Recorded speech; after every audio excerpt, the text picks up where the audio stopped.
રાજકોટના વિદાય લઈ રહેલા કલેક્ટર પ્રભવ જોશીએ તેમના 2 વર્ષના કાર્યકાળની યાદગીરીઓ વાગોળી હતી. તેમણે એમ્સ અને હિરાસર એરપોર્ટને કાર્યરત કરવા તેમજ લોકસભા ચૂંટણી સફળતાપૂર્વક યોજવાને મુખ્ય સિદ્ધિ ગણાવી.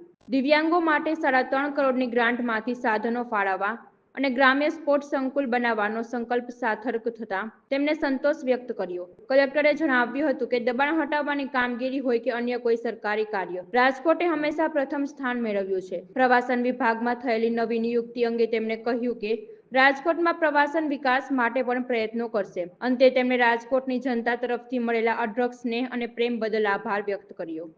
છેલ્લા સવા બે વર્ષના જે કાર્યકાળ હતું એમાં એમ્સને કાર્યાન્વિત કરવાનું, હિરાસર એરપોર્ટને કાર્યાન્વિત કરવાનું, સાથે સાથ જે લોકસભાની ચૂંટણીઓ આવી એ સુપેરે પૂરી પાડવી, પ્રધાનમંત્રી award in excellence in public administration જેમાં રાષ્ટ્રીય લેવલે અમે નંબર 1 એવા 11 જેટલી સ્કીમોના અમલીકરણમાં એ એક ખાસ નોંધની કામગીરી કહી શકાય.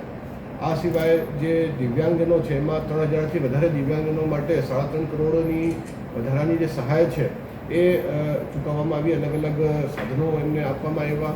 અત્યારે પણ વડીલો માટે વયોશ્રી જે કેમ્પો છે એમાં 3000થી વધારે વડીલોનું અત્યાર સુધીમાં અસેસમેન્ટ થઈ ગયું છે અને ટૂંક સમયમાં એમને પણ 3.5 કરોડથી વધુના જે સાધનો છે એ આપવામાં આવશે. દબાણ હટાવવાની ઝુંબેશ હોય અથવા સરકારશ્રીના કોઈ પણ કાર્યક્રમ હોય એમાં રાજકોટે પ્રથમ હરોળમાં સ્થાન મેળવ્યું છે. હું આપના થકી આપ સૌ મીડિયાના મિત્રો, ચૂંટાયેલા જનપ્રતિનિધિઓ, રાજકોટના તમામ નાગરિકોનું ખૂબ ખૂબ આભાર માનું કે મને ખૂબ અહીંયા ખૂબ સ્નેહ અને મોટિવેશન પ્રાપ્ત થયું આપ લોકોના પોઝિટિવ સપોર્ટથી. એ બદલ હું કાયમી રાજકોટ જિલ્લાનું આભારી રહીશ.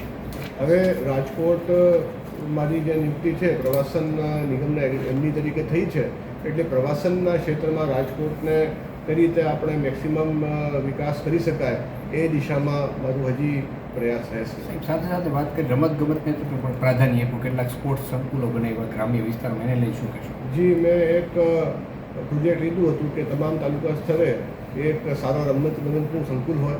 એમાં જણાવતા આનંદ થાય છે કે કોટડા સાંગાણી હોય કે જસદણ હોય ત્યાં આ કામગીરી કમ્પ્લીટ કરવામાં આવેલી છે. પડદરી, લોધિકા, જામકંડોરણા, ઉપલેટા ત્યાં આ જે કામગીરી છે એ પૂર્ણતાને આરે છે અને બીજા જે ધોરાજી અને જેતપુર છે ત્યાં અત્યારે ટેન્ડર ખુલાઈ ગયા છે એટલે ટૂંક સમયમાં ત્યાં પણ સારા રમતગમતના મેદાન સ્થાનિકે ઉપલબ્ધ થશે. સાહેબ, રાજકોટ રંગીલું શહેર છે એવું કહ્યું છે, આપને 2.5 વર્ષમાં કેવો અનુભવ થયો?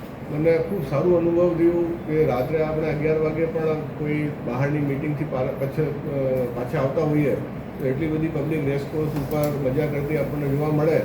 અથવા તો ખાણીપીણીની એટલી વેરાયટી છે આઇટમોની, એ જે લોકલ ઇનોવેશન હોય એનું આઈસ ગોળો હોય કે બીજું ઘૂઘરા હોય, આ બધા જે આઇટમો પણ એવા હતા કે ખૂબ એનું અમે આનંદ માણ્યું અને ખૂબ લોકોનું જે ઉત્સાહ છે કોઈ પણ ઇવેન્ટ કરવાનું હોય, સાયક્લોથોન હોય, વોકોથોન હોય, ખૂબ અમને સારો પ્રતિસાદ અહીંથી મળતો હતો. અહીંની જે સેવાભાવી સંસ્થાઓ છે એ પણ વર્લ્ડ ક્લાસ કામ કરી રહી છે એટલે એ બધા જે પબ્લિક પાર્ટિસિપેશન છે એનાથી અમને ખૂબ પ્રેરણા મળી.